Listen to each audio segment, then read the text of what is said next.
Assalamualaikum warahmatullahi wabarakatuh.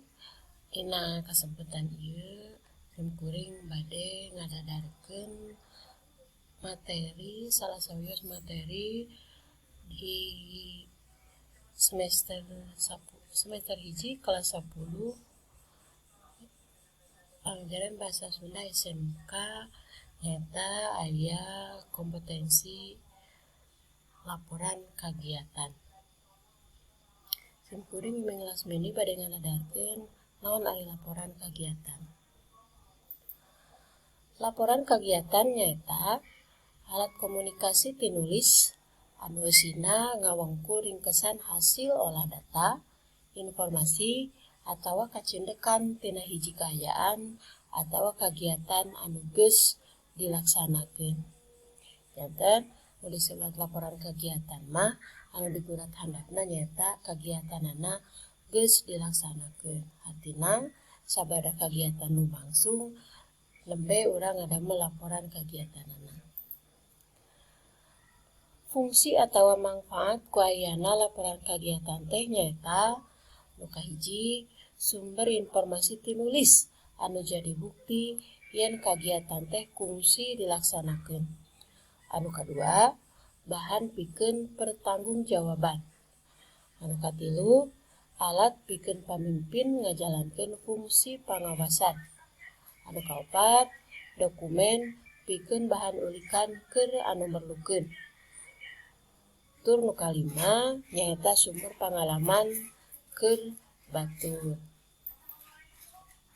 Saterasna rupa-rupa laporan. Dumasar kana eusina laporan teh aya 3.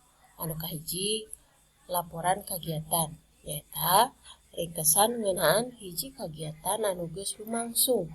Upamana kagiatan piknik, pasanggiri, praktek gawe lapangan upama di SMK jeung saterusna.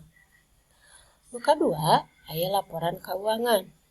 Laporan kauangan mah eusina ngeunaan kaluar asupna duit di hiji lembaga atawa pausahaan.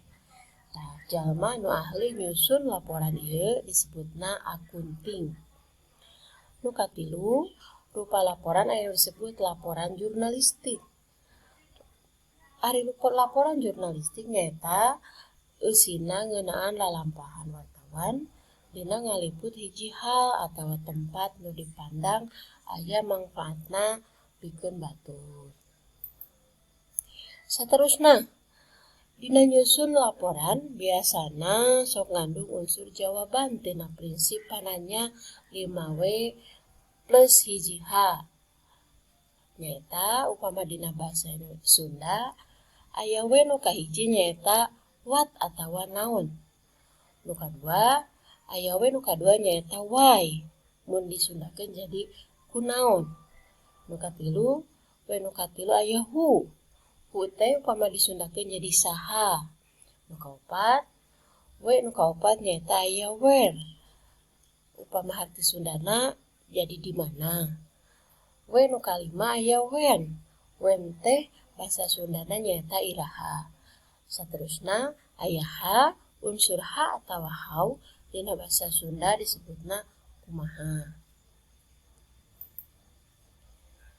Saterusna laporan kagiatan teh kudu disusun kalayan sistematis, logis, ngagunakeun basa nu bener tur merenah kalayan babari dipikaharti. Eusi laporan kudu bisa mere gambaran sacara eces tur jentre.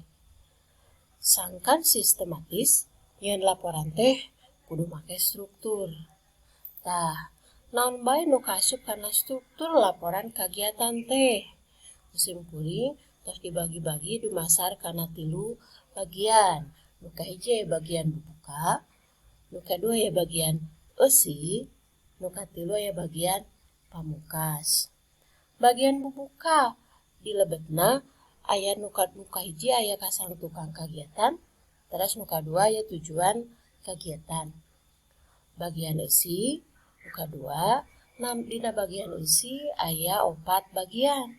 Anu kahiji aya tema atawa judul. Nu kadua aya tempat jeung waktu kagiatan. Anu katilu aya pamilon jeung calagara. Jeung nu kaopat aya pedaran hasil kagiatan. Tah, dina bagian pamungkas mah biasana diisi ku rupa-rupa kacinekan, malah bisa oge ditambahan make saran. Saran ti panulis laporan kanggo laporan kagiatan saterusna anu sarupa. Tah kitu panginten saperkawis ngeunaan materi laporan kagiatan. Hatur nuhun kana perhatosana. Assalamualaikum warahmatullahi wabarakatuh.